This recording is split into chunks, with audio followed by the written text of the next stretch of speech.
Hello everyone, मैं नवनीत पांडे स्वागत करता हूं आप लोगों का अपने YouTube channel learn English with friend में। सो फ्रेंड्स, इंग्लिश में ग्रामर का उपयोग आप अच्छे से समझते ही हैं और इस ग्रामर का उपयोग जो है, इसी ग्रामर की उपयोगिता को आपको बताने के लिए आज का जो क्लास है वो इसी बारे में है। और आज की इस क्लास में हम लोग ग्रामर का एक बहुत इंपॉर्टेंट पार्ट कवर करने जा रहे हैं, जो कि है पार्ट्स ऑफ स्पीच। तो आज मैं आपको पार्ट्स ऑफ स्पीच बहुत शॉर्ट तरीके से समझाऊंगा। सो पार्ट्स ऑफ स्पीच आपके स्पोकन इंग्लिश के लिए भी बहुत ज़रूरी है, साथ ही साथ वन एग्जाम्स के लिए भी बहुत ज़रूरी है। तो इसमें मैं बताऊंगा कि पार्ट्स ऑफ स्पीच क्या है, कैसे है, क्यों है। ठीक है, तो चलिए स्टार्ट करते हैं। तो ये जो हमारा पार्ट्स ऑफ स्पीच है, ये आप अच्छे से जानते होंगे कि पार्ट्स ऑफ स्पीच बेसिकली कितने प्रकार के होते हैं। ये बेसिकली जो हैं ये 8 प्रकार के होते हैं। इन 8 प्रकार में इनके नाम्स जो हैं, इसमें सबसे पहला नाम आता है, बहुत फेमस नाम है, विच इज़ नाउन। और दूसरा नाम है हमारा, दूसरा है प्रोनाउन। तीसरा है एडजेक्टिव। चौथा है वर्ब। पांचवा है एडवर्ब। छठवां है प्रेपोजिशन। और सातवां है कंजंक्शन। और 8वां है इंटरजेक्शन। ठीक है, तो हम इन्हीं 8 के बारे में आज डिस्कस करेंगे। ठीक है, तो देखिएगा, यही पार्ट्स ऑफ स्पीच हैं। स्पीच का मतलब यहाँ पे पहले मैं आपको बता दूँ, स्पीच का मतलब वो स्पीच नहीं है जो आप पब्लिक में खड़े होकर स्पीच देते हैं। स्पीच का मतलब सिंपल सी बात होती है, बात को समझिएगा। स्पीच का मतलब होता है सेंटेंस। ठीक है, कि आप इस वीडियो में देखने जा रहे हैं कि सेंटेंस के कितने पार्ट्स हैं, और सीधा सीधा मैंने लिख दिया है कि कोई भी एक सेंटेंस होता है, उनमें आपको यही सारी चीज़ें दिखती हैं। वो सारी चीज़ें क्या क्या हैं? पहला है नाउन, दूसरा है प्रोनाउन, तीसरा है एडजेक्टिव, चौथा है वर्ब, पांचवा है एडवर्ब, छठवां है प्रेपोजिशन, सातवां है कंजंक्शन, आठवां है इंटरजेक्शन। एक चीज़ और आपको बता दूं कि इसको पता नहीं क्यों बहुत लोग प्रोनाउंस करते हैं कंजक्शन। तो ये याद रखिएगा, ये कंजक्शन नहीं है, इसका रियल प्रोनाउंसिएशन जो है वो है कंजंक्शन। ठीक है ना, कंजंक्शन में यहाँ पे एक वर्ड है जंक्शन। जंक्शन का मतलब क्या होता है आपको समझना चाहिए। जंक्शन का मतलब होता है मिलने का स्थान, जहाँ पे आप एक दूसरे से मिलते हैं। ठीक है, आप ये सुने होंगे इलाहाबाद जंक्शन, भदोही जंक्शन, है ना। तो रेलवे स्टेशन को हम लोग जंक्शन क्यों बोलते हैं? वहाँ पे रेलगाड़ियाँ आके मिलती हैं। ठीक है, तो इसके लिए हम उसको जंक्शन बोलते हैं। तो यहाँ पे ये है जंक्शन, उसमें कन लग गया है तो क्या बन गया? कंजंक्शन। ठीक है, चलिए अब step by step, one by one हम लोग इसको देखते हैं। तो इसमें जो हमारा पहला है नाउन। सो नाउन की बेसिकली परिभाषा हमारे किताबों में क्या लिखा रहता है कि a noun is the name of person, place और थिंग्स। ठीक है, so a noun is the name of person, place और थिंग्स में पता नहीं क्यों मैंने देखा है स्टूडेंट्स को कि थोड़े से कंफ्यूज रहते हैं। तो इसको मैं बहुत सिंप्लीफाई करने की कोशिश करता हूँ, बात को समझिएगा आप लोग। नाउन क्या है? नाउन बहुत सिंपल सी चीज़ है। नाउन मीन्स एक किसी भी धरती पे किसी भी नेम को हम नाउन कहते हैं। All naming words are called noun. ठीक है, इस बात को समझिएगा कि अगर इस धरती पे किसी भी चीज़ को नाम दे दिया गया है, तो वो जिसको नाम दे दिया गया वो नाउन बन गया। ठीक है, चाहे हम उसको देख सकते हैं या नहीं देख सकते, चाहे वो लिविंग है या नॉन लिविंग है, उससे हमें कोई मतलब नहीं है। अगर उसको नाम दिया गया तो वो नाउन है। अब नाम हर एक चीज़ को आप अपनी आंखों से जो कुछ भी देखते हैं, आप उसको क्या कहते हैं? उसको आप कोई ना कोई नाम ज़रूर देते हैं। तो वो जो नाउन आप दे रहे हैं, वो नाम जो दे रहे हैं वही नाउन है। ठीक है ना, तो इस बात को समझिएगा कि नाउन कुछ भी हो सकता है, याद रखिएगा। जैसे ये मेरे हाथ में एक मार्कर है। अब देखिए, मैंने मार्कर बोला तो कुछ लोग आते हैं, वो कहते हैं सर आपका पेन कहाँ है? तो कुछ लोग इसी को पेन कह देते हैं, कुछ लोग कलम कह देते हैं, तो कुछ लोग मार्कर कह देते हैं। बात समझ में आ रहा है? तो कहो, आप कुछ भी कहो, इसी को नवनीत आप कह दो। मैं नवनीत नहीं, अगर ये नवनीत है फिर भी ये क्या है? ये एक नाउन है। नाउन कैसे है? कलम से भी नाउन है, पेन से भी नाउन है, मार्कर से भी नाउन है और नवनीत से भी नाउन है। क्लियर हो रहा है? सो जो कुछ भी है, जैसे कि यहाँ पे जो इंस्ट्रूमेंट हम लोग यूज़ कर रहे हैं वीडियो बनाने में, ये जो हमारा वाइट बोर्ड है, अब इसको वाइट बोर्ड कहें या श्वेत पट कहें या बोर्ड कहें, कुछ भी नाम आप रख दीजिए, तो वो सारे क्या हैं, नाउन है। ठीक है, कभी कभी हम अपने दोस्तों का निकनेम रख देते हैं, दोस्त का नाम बहुत अच्छा सा रहता है लेकिन नाम हम लोग बिगाड़ के रख देते हैं, तो कुछ भी आप उसका नाम रख देते हो वो भी अपने आप में एक नाउन ही है, क्योंकि आपने उसका नाम रख दिया है। ठीक है ना। सो याद रखिएगा नाउन। अब इसका मतलब ये नहीं कहना है कि नहीं राम, महेश, सुरेश, आगरा, इलाहाबाद, कुछ नहीं, जिस चीज़ का नाम है सब कुछ नाउन है। ठीक है, चाहे वो कुछ भी हो सकता है, यहाँ तक कि हवा हम लोग देख नहीं सकते फिर भी, क्योंकि नाम तो रखा गया ना, ऑक्सीजन हम देख नहीं सकते लेकिन नाम रखा गया तो वो एक नाउन है। ठीक है, बस आपको क्या समझना है कि अगर नेम्स हैं तो वो नाउन्स हैं। ठीक है ना, यही पूरा का पूरा नाउन है और कुछ भी नहीं। अब नाउन के जो पार्ट्स हैं उसके लिए मैं आगे की वीडियोस को ग्रामेटिकली ही बनाऊंगा, तो हम लोग इसको one by one, step by step अच्छे से डीप ग्रामर में जाके इन सारी चीज़ों को समझेंगे। आज का मेरे वीडियो का पर्पस है कि आप 8 चीज़ों को शॉर्टली समझ सको। ठीक है ना, तो ये हमारा नाउन पहला था। दूसरा क्या है, दूसरा है हमारा प्रोनाउन। अब प्रोनाउन क्या कहता है, प्रोनाउन बेसिकली आप ये देखते हैं, कहते हैं कि which replace the noun is called pronoun, कि नाउन को जो रिप्लेस कर देता है वही क्या है, वही प्रोनाउन है। लेकिन यहाँ पे विच रिप्लेस द नाउन में थोड़ा सा लोग पता नहीं क्यों कंफ्यूज हो जाते हैं। मेरे पास बहुत स्टूडेंट्स ये क्वेश्चन लेके आए कि सर मान लीजिए आपका नाम नवनीत पांडे है और मैं नवनीत पांडे को रिप्लेस कर रहा हूँ सर से, अगर मैं आपको सर कह दूँ तो क्या वो प्रोनाउन है? तो ऐसा कन्फ्यूजन ना रह के मैं आपको सिंपल सा शॉर्ट ट्रिक देता हूँ जिससे आप समझ सको कि प्रोनाउन क्या है। तो प्रोनाउन क्या है, आप बात को समझिएगा, जो नाउन की रिपीटेशन को रोक दे, जो नाउन बार बार आ रहे हैं उसके रिपीटेशन को ख़त्म कर दे, वो क्या है हमारा, वो हमारा प्रोनाउन है। ठीक है, जैसे एक एग्जांपल, अगर मुझे खुद के बारे में आपको बताना है तो मैं आपको कहूँ नवनीत पांडे ऐसा है, नवनीत पांडे वैसा है, नवनीत पांडे ये करता है, वैसे करता है, ऐसे करता है, तो ये बार बार नवनीत पांडे नवनीत पांडे, इसको हटा के मैं क्या कह सकता हूँ, इसी के लिए मैं कह सकता हूँ आई। सो आई ने क्या किया, इस नवनीत पांडे को रिप्लेस कर दिया। समझ रहे हैं ना, कैसे रिप्लेस किया, उसके रिपीटेशन, नाउन के रिपीटेशन को, नवनीत के रिपीटेशन को उसने ख़त्म कर दिया।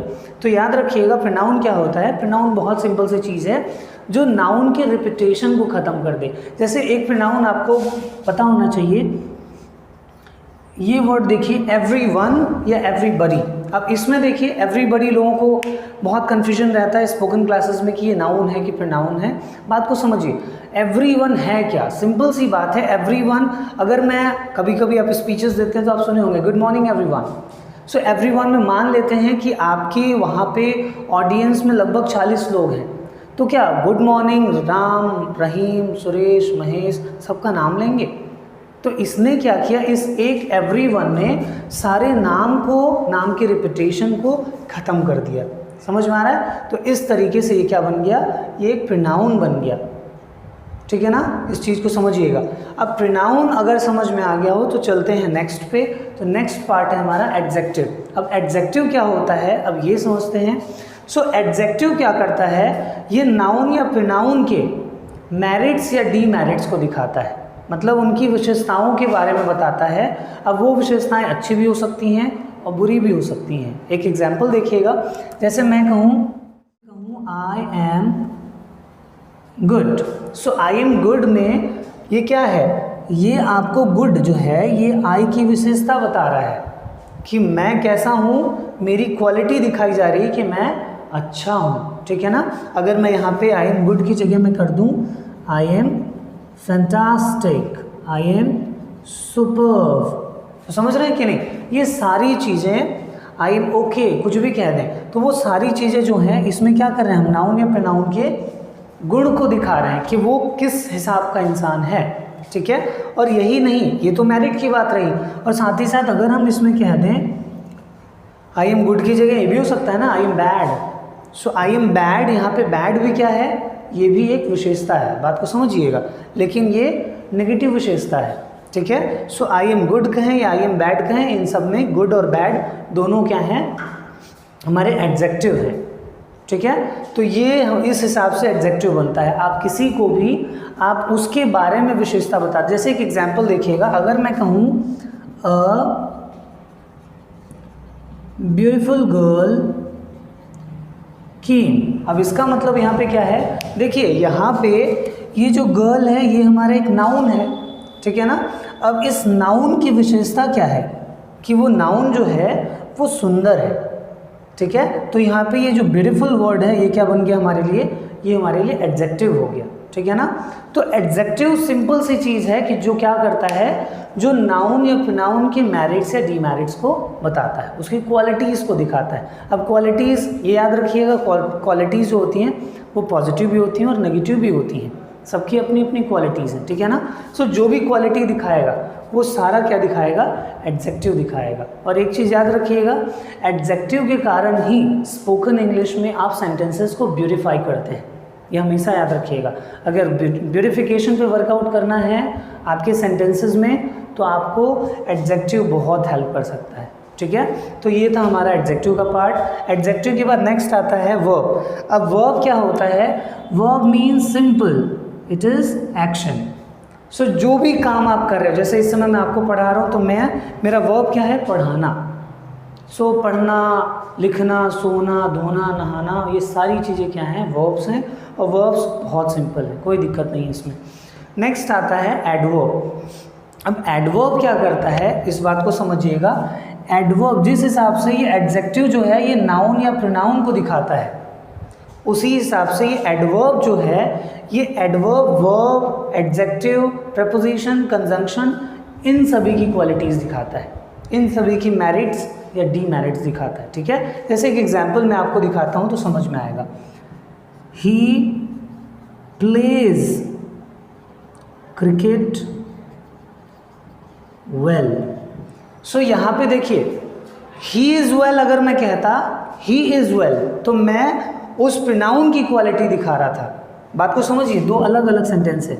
He is well, so he is well मतलब वह अच्छा है। यहाँ पे हम ही जो है इसकी क्वालिटी दिखा रहा है कि वो अच्छा है, लेकिन यहाँ पे देखिएगा he is not well but he plays well. तो यहाँ पे ये क्वालिटी जो है ये प्ले के बारे में बता रहा है, खेलने के बारे में, कि वो अच्छा है कि नहीं है मुझसे मतलब नहीं है, लेकिन ही प्लेज वेल। और उसमें भी क्या अच्छा खेलता है, ही प्लेज क्रिकेट वेल। तो ये सबसे बड़ी चीज़ है। और इन सब में इस तरीके से ये जो वेल यहाँ पे है ये हो गया एडजेक्टिव, और यहाँ पे जो है वो क्या हो गया, ये हो गया एडवर्ब, ठीक है। इस तरीके से इस एडवर्ब को हम लोग समझते हैं। एक और चलिए मान लेते हैं किसी टीचर के लिए आपको कहना है ही टीचर्स फैंटास्टिकली, तो यहाँ पे he is not fantastic, he teachers fantastic. अगर मैं कहूँ ही इज़ फैंटास्टिक तो इसका मतलब है फैंटास्टिक यहाँ पे क्या है, एडजेक्टिव हो जाए, क्योंकि आप उसकी क्वालिटी दिखा रहे हैं। लेकिन he is not fantastic, he teachers fantastic. अब इसका मतलब क्या हो गया, ही टीचर्स फैंटास्टिकली मीन्स वह अच्छा पढ़ाता है, तो ये उसके पढ़ाने की क्वालिटी दिखा रहा है, ठीक है ना। उसके वर्ब की क्वालिटी दिखाने लगा तो वो क्या बन गया, एडवर्ब बन गया, ठीक है ना। यही सिंपल सी चीज़ है एडवर्ब। चलिए अब एडवर्ब के बाद नेक्स्ट है हमारा प्रेपोजिशन। अब प्रेपोजिशन का काम क्या है इसको समझते हैं। प्रेपोजिशन बहुत सिंपल सी चीज़ है, पता नहीं क्यों लोग इसमें बहुत ज़्यादा कंफ्यूज रहते हैं। बात को समझिएगा, प्रेपोजिशन क्या करता है, ये किसी भी एक नाउन या प्रोनाउन और उसी सेंटेंस में दिए गए दूसरे नाउन या प्रोनाउन का रिलेशन दिखाता है कि इन दोनों के बीच में क्या रिलेशन है। जैसे कि एग्जांपल देखिएगा, ही प्लेज इन ग्राउंड। तो यहाँ पे बात को समझिएगा, ही क्या है, एक नाउन या प्रोनाउन है, यहाँ पे ये प्रोनाउन है, और ग्राउंड क्या है, ये हमारा एक नाउन है, ये नाउन है और ये प्रोनाउन है। सो इस नाउन और प्रोनाउन के बीच का जो रिलेशन है वो क्या करता है, वो यही हमारा प्रेपोजिशन दिखाता है। अब यहाँ पे देखिए प्रेपोजिशन का एक बहुत बड़ा महत्व है। अगर यहाँ पे मैं इस प्रेपोजिशन को हटा दूँ तो सेंटेंस क्या बन जाएगा, ही प्लेज ग्राउंड। अब देखिए कितना बड़ा अनर्थ हो गया सेंटेंस के साथ। ही प्लेज इन ग्राउंड का मतलब होता है वह मैदान में खेलता है, लेकिन ही प्लेज ग्राउंड, अब इसका मतलब क्या हो गया, वह मैदान खेलता है। तो मैदान कोई गेम थोड़ी ना है, समझ में आ रहा है कि नहीं। तो ये चीज़ हमें समझना पड़ेगा। हाँ, इसके बाद देखिए यहाँ पे ये जो प्रेपोजिशन है इसकी एक और कला है जो सबसे इम्पॉर्टेंट है। ये किसी भी एक छोटे से सेंटेंस को इसके अंदर बहुत बड़ा करने की क्षमता होती है, ठीक है। छोटे से सेंटेंसेस बड़े कैसे हो जाते हैं, बहुत लोग इस पर क्वेश्चन करते हैं, तो उसका आंसर भी यही है कि छोटे सेंटेंसेस को बड़ा करना है तो भाई प्रेपोजिशन का ज्ञान होना चाहिए। जैसे मैं एक एग्जांपल दिखाता हूँ, ठीक है। जैसे ये छोटा सा सेंटेंस हमने लिखा था, ही प्लेज इन ग्राउंड। अब इसको बड़ा कैसे करते हैं, देखिए जैसे मान लेते हैं ही प्लेज इन ग्राउंड। अब इसको और बड़ा करना है तो विथ फ्रेंड्स। तो ये समझ में आ रहा है कि भाई वो ग्राउंड में दोस्तों के साथ खेलता है। और बड़ा कर लेते हैं, दोस्तों के साथ कब खेलता है, इन द इवनिंग, शाम को खेलता है, ठीक है ना। अब उसके बाद क्या करते हैं, शाम को खेलता है और बड़ा कर लेते हैं, तो शाम को कितने बजे खेलता है, एट 5 o'clock। कुछ समझ में आ रहा है कि नहीं। तो हमने क्या किया, इस छोटे से सेंटेंस को यहाँ से यहाँ तक इतना बड़ा कर दिया। तो यहाँ पे देखिए, यहाँ पे इन, यहाँ पे विथ, यहाँ पे इन, यहाँ पे एट, ये सारी चीज़ें क्या कर रही हैं, इन्हीं प्रेपोजिशंस के कारण हमने क्या किया, उसको लंबा चौड़ा किया, ठीक है ना। अब प्रेपोजिशन के बाद वाले वर्ड्स भी देखिएगा, जैसे ग्राउंड, फ्रेंड्स, इवनिंग, o'clock, ये सारे क्या हैं, ये अपने आप में नाउन है। तो इस तरीके से इस प्रोनाउन का इन नाउन से हमने रिलेशन भी किस हिसाब से दिखाया, इस प्रेपोजिशन के माध्यम से ही दिखाया, ठीक है ना। तो यही हमारा प्रेपोजिशन है। आशा करता हूँ प्रपोजिशन समझ में आ गया। चलिए अब आते हैं कंजंक्शन। कंजंक्शन क्या होता है, बात को समझिएगा। मैं शुरू में ही वीडियो की बताया एक वर्ड जंक्शन, जंक्शन मतलब मिलने का स्थान। तो कंजंक्शन क्या करता है, ये सेंटेंसेस को मिला के रख देता है। जैसे बहुत अलग अलग सेंटेंसेस हैं, उन सारे 5-10 सेंटेंस को आप एक सेंटेंस बना सकते हो अगर आपके अंदर कंजंक्शन का अच्छा खासा ज्ञान है। जैसे कि एग्जाम्पल मैं आपको दिखाता हूँ। जैसे मैं कहूँ आई टीच स्पोकन इंग्लिश, ये पहला सेंटेंस हो गया, और दूसरा सेंटेंस है आई टीच कॉम्पिटिटिव इंग्लिश। तो ये दो अलग अलग सेंटेंसेस हैं। तो मैं इसको कैसे मिला सकता हूँ, बात को समझिएगा। तो मैं कह सकता हूँ I teach spoken English and competitive English, ठीक है ना। या मैं इसी को दूसरे हिसाब से कैसे कह सकता हूँ, I teach spoken English as well as competitive English, ठीक है ना। और तीसरा इसी को मैं कह सकता हूँ I teach spoken English along with competitive English, ठीक है ना। तो इन तीनों वर्ड्स के कारण मैंने क्या किया, उन दो अलग अलग सेंटेंसेस को एक कर दिया। तो ये अपने आप में कंजंक्शन का काम किए। बात समझ में आ रहा है कि नहीं। तो कंजंक्शन क्या करता है, अलग अलग सेंटेंसेस को ये एक कर देता है। इसके अंदर यूनिटी की भावना है, एकता की भावना दिखाता है, याद रखिएगा इस बात को। तो कंजंक्शन बहुत सिंपल सा है। डीप डिटेल के लिए मैं आगे वीडियोस देते रहूँगा, 1 by 1 सारी चीज़ें पढ़ाऊँगा, तो उसके लिए टेंशन मत लीजिएगा। नेक्स्ट है हमारा इंटरजेक्शन। अब इंटरजेक्शन क्या होता है इसको समझते हैं। इंटरजेक्शन का मतलब है, ये केवल और केवल इसके लिए आपको समझना है एक्सक्लेमेटरी वर्ड्स। एक्सक्लेमेटरी वर्ड्स क्या होते हैं, ये बोले नहीं जाते, ये खुद ही आ जाते हैं अंदर से। ये अंदर से कैसे आ जाते हैं, आप एक्सीडेंट कहीं पे होता देखते हैं तो आपके मुंह से निकल जाता है अरे बाप रे बाप, या मुंह से निकलता है ओ माय गॉड, है कि नहीं। तो अगर आप खुद से सोचिए कि मैंने अरे बाप रे क्यों बोला, तो आप खुद नहीं समझ पाओगे, क्योंकि ये अपने आप निकलते हैं। तो ऐसे वर्ड्स क्या होते हैं, इंटरजेक्शंस हैं, यही एक्सक्लेमेटरी वर्ड्स हैं। तो इसमें क्या होता है, जैसे इंग्लिश में कुछ एक एक्सक्लेमेटरी वर्ड, जैसे ओ माय गॉड मैंने कहा, या अभी एक वर्ड हम लोग कह सकते हैं अलास। अलास मतलब जब थोड़ा सा दुख प्रकट करना होता है, या हम लोग कह देते हैं बिंगो, जब थोड़ा सा खुशी होता है इंसान तो बिंगो वर्ड यूज़ कर लेता है। और क्या कह सकते हैं, हश एक वर्ड है, आप इसको यूज़ कर सकते हैं। इस पर एक गाना है हश हश हश पापा सो गया, ठीक है ना। तो हश कब यूज़ करते हैं, जब किसी का इंटेंशन लेते हैं, ठीक है। या कभी कभी आप लोग सुने होंगे ईक, आउच। तो ये सारे वर्ड्स क्या हैं, यही सारे हैं इंटरजेक्शंस, ठीक है ना। सो इंटरजेक्शंस क्या होते हैं, जो बेसिकली अनवांटेडली आते हैं, जो हम ना चाहते हुए भी मुंह से निकल ही जाते हैं। ये हर एक लैंग्वेज में होता है, हमारे भोजपुरी में भी, हिंदी में भी, और साथ ही साथ किसी भी लैंग्वेज में। तो वैसे इंग्लिश में भी होता है। तो ये सारे कुछ एक इंटरजेक्शंस हैं, ठीक है। तो अब मैं आशा करता हूँ कि ये पार्ट्स ऑफ स्पीच में आपको कोई दिक्कत नहीं होगा। सो अब आज के इस वीडियो में इतना ही। तो आज के लिए that's all. Thank you so much. Bye bye everybody.